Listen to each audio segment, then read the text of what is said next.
Hello everyone, welcome back to my channel English with Shasta. I'm Shasta. So today we'll discuss the chapter number 11 that is named as New Social Movements.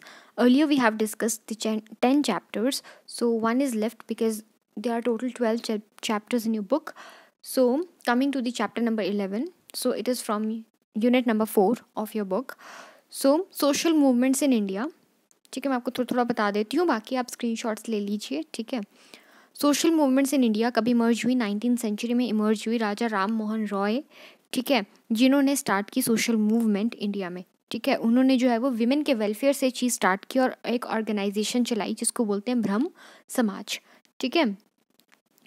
Independence के बाद भी काफ़ी ज़्यादा movements चली. Social evils, जो बुराइयां हो गई थी, सोशल इनइक्वालिटी जो कि फेस करनी पड़ रही थी, विमेन एम्पावरमेंट के लिए काफ़ी ज़्यादा जो है वो मूवमेंट्स जो है वो चलाई गई.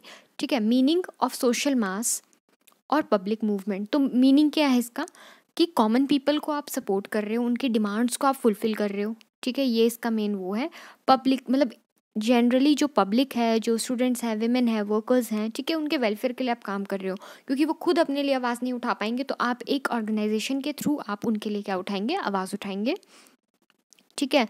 अब देखो, सोशल मूवमेंट्स को हम दो पार्ट्स में बांटते हैं. एक हम बोलते हैं कि पार्टी बेस्ड मूवमेंट्स होती हैं और एक होती है नॉन पार्टी बेस्ड मूवमेंट्स. ठीक है. अब आ जाता है new social movement. New social movement 20th century में जो है वो स्टार्ट हुआ. You can say half of 20th century जो थी. ठीक है. मतलब जो 20th सेंचुरी का सेकेंड हाफ था तब तक हम ओल्ड सोशल मूवमेंट्स ही बोलते थे, लेकिन 1960s और 70s में क्या आ गई, जब हम स्टूडेंट्स के बारे में बात करने लगे, जब हम इन्वायरमेंट के बारे में बात करने लगे, रेसिज्म के बारे में बात करने लगे, we started to talk about women empowerment, है ना, एंड बेटी पढ़ाओ बेटी बचाओ, ये सब आप लिख सकते हैं इसमें. ठीक है. तो ये हम न्यू सोशल मूवमेंट इसको कैटेगराइज करते हैं. ठीक है. जब हम खुल के बातें बोलने लगे, विमेन्स जेंडर मूवमेंट्स. ठीक है. तो आपको पता है मुगल्स के टाइम पे भी विमेन का इतना ज़्यादा मेन रोल नहीं हुआ करता था. ठीक है. उनको सिर्फ बेडरूम और किचन तक की जो है वो सीमित रखा जाता था. इसीलिए जो है वो इंडियन सोसाइटी में न्यू सोशल मूवमेंट के तहत जो है वो इस चीज़ को लेके मतलब कि लोगों को अवेयर कराया कि मतलब उनको पढ़ाना है ना, उनको चार दीवारी के अंदर नहीं रखना है, उनकी सिचुएशन को हमने, उनके हालात को हमने क्या करना है? चेंज करना है. मेजरमेंट से इंपॉर्टेंट क्वेश्चन बनता है आपका, measurements to remove gender inequality, या ऐसे भी क्वेश्चन आ सकता है कि measures to reform the position of women. ठीक है. सबसे पहले विमेन में क्या हमने स्प्रेड करनी है? एजुकेशन स्प्रेड करनी है. उसके बाद हमने सीट्स की रिजर्वेशन करनी है. इकोनॉमिक इंडिपेंडेंस होनी चाहिए विमेन के पास. ठीक है. जो विमेन के लॉज हैं वो कैसे बनेंगे? With the consent of women. Reservation होनी चाहिए उनकी इंस्टीट्यूशंस में. ठीक है. और जो सेक्स डिटर्मिनेंट्स टेस्ट होते हैं, जैसे कि वो पता लगा लेते हैं कि पहले कि बच्चा बेटी है या बेटा है ना, अगर बेटी है तो फिर क्या कर देते हैं? उसका भ्रूण हत्या कर देते हैं, मीन्स फीमेल फिटिसाइड. ठीक है.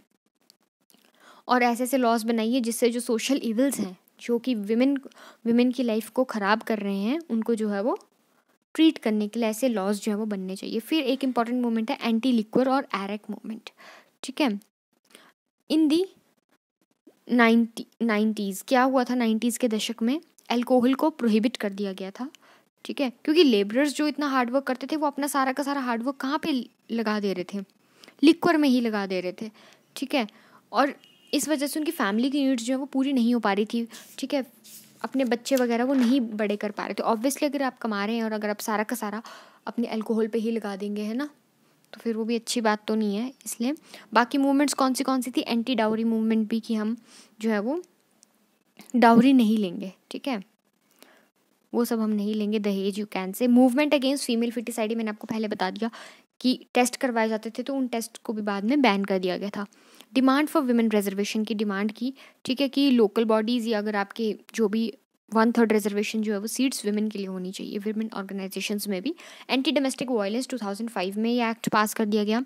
Regarding check upon the sexual harassment in offices और वर्किंग प्लेसेस. ठीक है. जो वर्किंग प्लेस या जहाँ पे वो जाती थी उनको फिजिकली जो है वो ह्यूमिलेट किया जाता था. ठीक है. उस चीज़ पे भी क्या लगा दी? रोक लगा दी. स्टेप्स क्या क्या लिए इंडियन गवर्नमेंट ने? एजुकेशन जो है वो स्प्रेड करी. 700 हॉस्टल्स जो है वो बिल्ड किए गए विमेन के लिए. इकोनॉमिक डेवलपमेंट की गई. रिजर्वेशंस की गई बैंक के लोन में. महिला मंडल को लगाया गया. फ्री एजुकेशन उनको दी गई. ठीक है. प्रेगनेंसी और मैटरनिटी लीव्स की उनके लिए सुविधा रखी. ठीक है. और जब वो 18 ईयर्स की हो जाएगी तो अपने विल से जो है वो रह सकती है. इसका मतलब ये नहीं है कि आप कुछ भी करेंगे. ठीक है. आपको आपकी अपनी विल वो होती है जिससे आप सही से रह रहे हैं और किसी सेकंड पर्सन को उससे हार्म नहीं हो रहा है, ठीक है।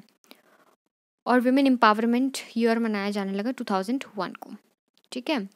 विमेन एम्पावरमेंट 2001 में आप ये देख सकते हैं, ठीक है, क्या क्या डोमेस्टिक वायलेंस एक्ट, ये ठीक है, स्वधार योजना, राष्ट्रीय महिला कोष, सशक्ति योजना, ठीक है, ये सब आप देख सकते हैं। नेशनल कमीशन फॉर वुमेन, ये भी आप देख लेना। 22 मई 1990 में लोकसभा में विमेन बिल पास किया गया, national commission for women bill जो है वो इंट्रोड्यूस किया गया, ठीक है, 22 में 1990 में, ठीक है। ये आप देख लेना कि उस कमीशन में कौन कौन थे, है ना, कॉम्पोजिशन कैसी है विमेन कमीशन की, ये देख लेना, उनका कितने साल का टेन्योर है, क्या है, ये आप देख सकते हैं, ठीक है। स्क्रीनशॉट्स ले लो यहाँ से।